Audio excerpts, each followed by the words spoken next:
So there are four stages of drawing a handgun. There's position 1 where you pull it out of the holster but it's not aimed on the target. Position 2 where it's indexed along your body to the target.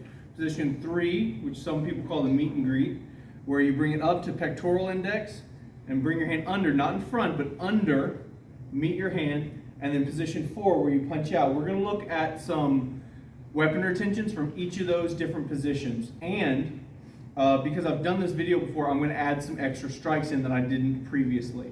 So he's going to come for my weapon long in position 1.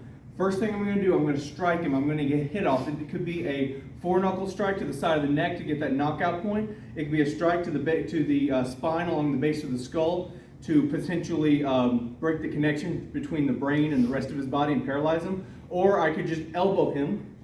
Either way, I'm going to get that strike off. 1, 2, 3, any of those. I'm going to grab him. I can grab him by the shoulder, or I'm actually going to grab him by the cheek, because where the head goes, the body's going to follow. And I'm going to twist my entire body and step around.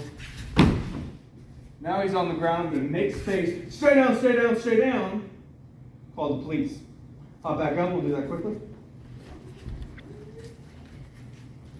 All right, I draw to position 1. He comes after my weapon. Boom, boom, boom. Stay down! I'm David Sleeper from Mo Sleeper Tactical.